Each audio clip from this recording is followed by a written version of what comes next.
Bem-vindos ao mundo da noergologia. O que é a noergologia? Tudo o que existe no universo humano ou é pensamento puro ou pensamento realizado. Não existe nada no universo humano que não tenha começado com o pensamento.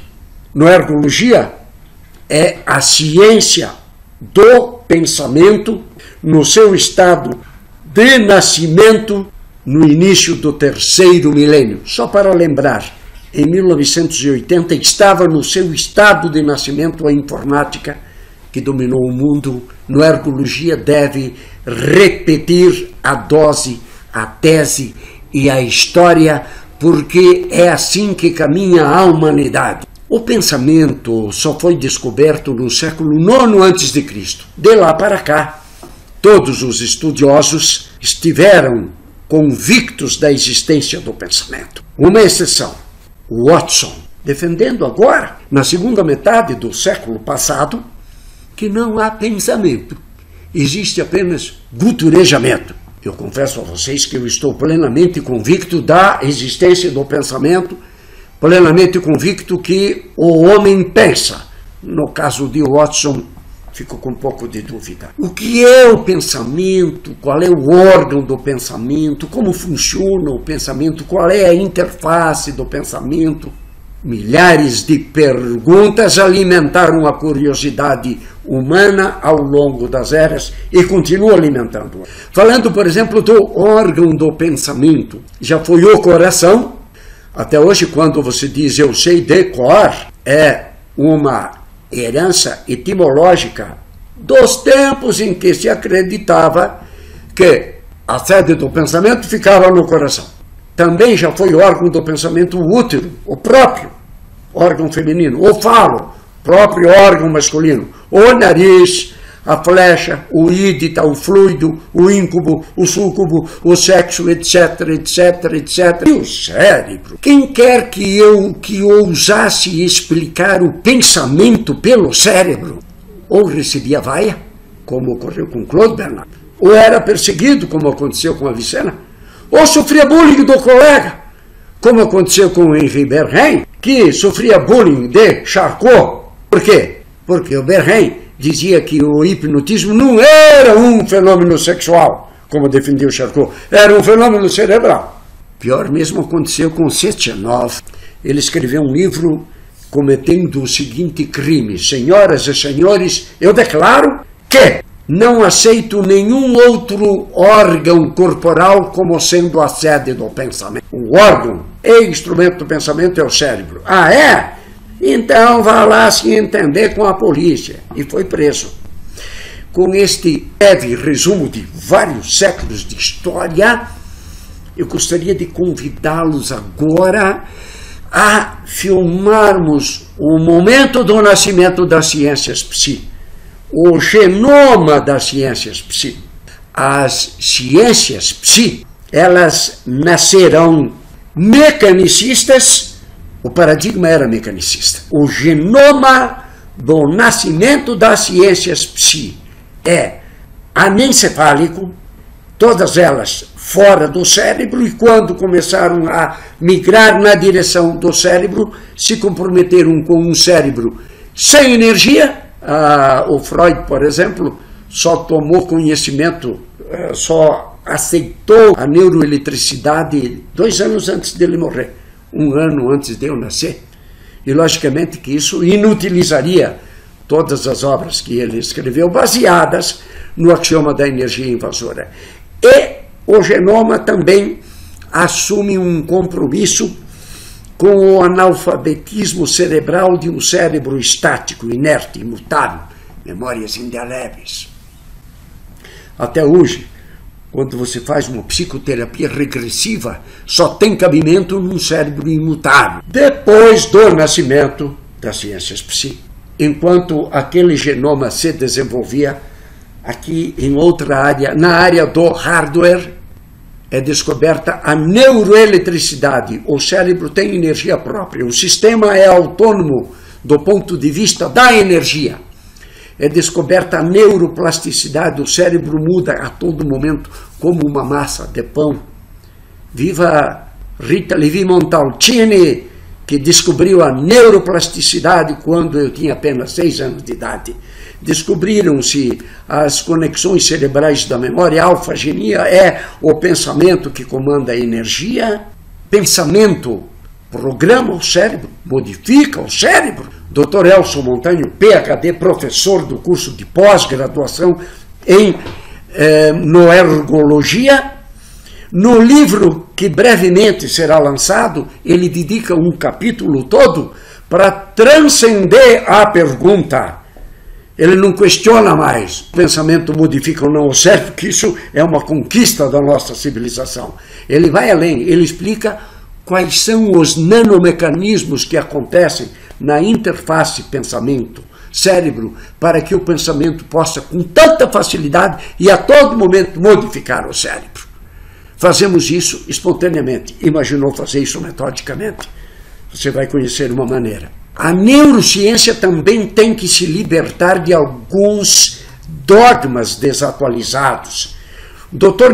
Nicolelis, o homem que fez o tetraplégico da Ushut, ele convida os colegas da neurociência a abraçarem com ânimo a noção de um cérebro ativo e participante. O Nicolelis treina macacos a comandarem braços mecânicos com o pensamento. Na seguinte circunstância, o macaco do Nicolelis está no continente americano, o braço mecânico está lá no Japão. O macaco, com o pensamento dele, movimenta um braço mecânico lá do outro lado do oceano. E o meu colega, o meu vizinho de sala, treina memória em minhocas. Enquanto todo esse progresso acontece, eu dei uma olhada numa grade curricular de curso de psicologia de uma faculdade notória. Eu fiquei pasmo de ver o jovem que adentra naquele curso à espera de conhecimento atualizado, ele vai receber predominantemente, preferencialmente, conhecimento originário daquele genoma, daquele código genético anencefálico e mecanicista do qual acabamos de falar. De sorte que continuar ensinando essas teorias mecanicistas anencefálicas, ou continuar defendendo que o pensamento é inconsciente, face a todas essas descobertas da neurociência, equivale a você ganhar na loteria esportiva e resolver continuar morando na favela só porque você gosta da favela. Então é cada vez maior, mais gritante a distância, a defasagem entre o progresso das ciências e o imobilismo das ciências psi. Isto preocupa imensamente qualquer estudioso da área e chegou a preocupar a Unesco, que em 1986 ela convocou os maiores cientistas da época, reuniu esses cientistas em Veneza, lhes propôs o problema e pediu uma solução. Qual solução?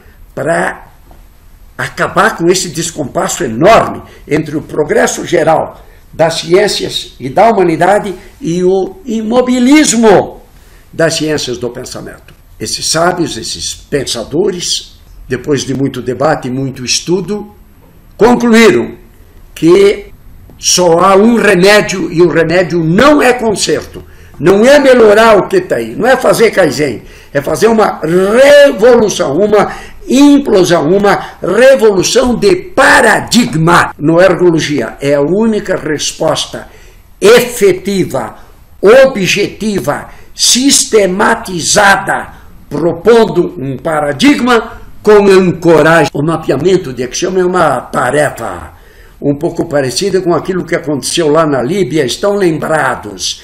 Muitas tribos se organizavam independentemente para fazer uma revolução e depor o comandante, depor o paradigma. E não conseguiam. Quando a OTAN organizou, sistematizou coordenou e provocou sinergia, o paradigma caiu. Noergologia é o paradigma emergente nascido de análise paradigmática com mapeamento de axioma. Basta você mudar as lentes que você começa a enxergar um novo mundo. E dentro desse novo mundo enxergado pela noergologia, descoberta de noeróbica. O que é noeróbica? Uma praxis que resolve em questão de semanas aqueles problemas que o velho paradigma, psicoterapias, análise, etc. e tal, demoravam meses, anos, a vida inteira e muitas vezes pioravam. Problemas como depressão, como transtorno, como toque. E não só isso, no aeróbico você pode usar também para melhorar uma performance, atingir um objetivo. Então veja, a noergologia não vem melhorar, nem piorar a psicologia. Por quê? Porque a noergologia não é uma nova teoria, nem um novo ramo da psicologia, nem uma nova escola, nem uma nova psicoterapia. É algo nem mesmo fora da casinha, fora da casona. É novo paradigma. Assim como o touchpad do Steve Jobs não melhora nem piora, digamos, o mouse, apenas aposenta-o. A noergologia também nem melhora nem piora nenhuma das ciências conhecidas, apenas não as utiliza mais, porque olha para o mundo com novas lentes. E a visão é, logicamente, difundir o paradigma emergente da noergologia e é ser a melhor contribuição para o bem-estar humano, encurtando o caminho entre o sofrimento e a felicidade, o sonho e a realização, a pesquisa e a fruição do fantástico potencial mental humano, dormitando há milênios a expectativa de ser finalmente descoberto, analisado com novos óculos paradigmáticos e posto à disposição da raça humana para nossa fruição. Muito obrigado a todos.